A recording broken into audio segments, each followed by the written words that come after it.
For 20 years, the message has been the same. Get a PSA test every year or two, detect prostate cancer early, and save your life. Hold that right there for me. Dr. Michael Lefevre helped lead the panel that said the message was wrong.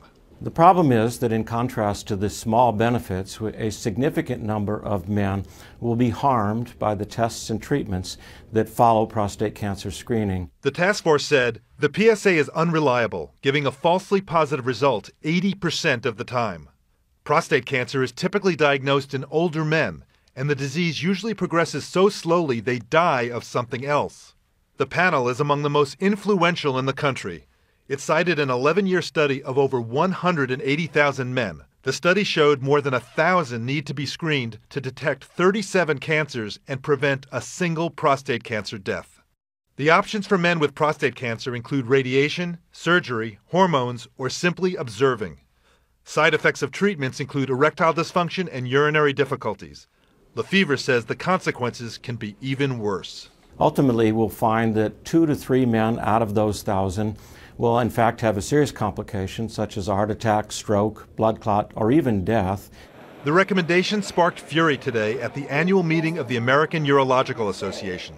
In a statement, the group said it was outraged and that the recommendation was inappropriate and irresponsible. I do not believe that the medical evidence in any way supports this conclusion. Dr. Herbert Lepore is the head of urology at NYU Langone Medical Center. PSA has taken us down the road to decreasing the risk of prostate cancer deaths. We all recognize we got a long way to go to perfect screening, but the last thing we need to do is turn back. We have been taught for years to fear cancer and that the only hope is early detection and treatment. And so for both doctors and patients alike, it's difficult to accept that some cancers don't need to be discovered and don't need to be treated. Jon LaPook is joining us now. Jon, what about someone that has a family history of prostate cancer? Are they saying that that person doesn't need to be screened?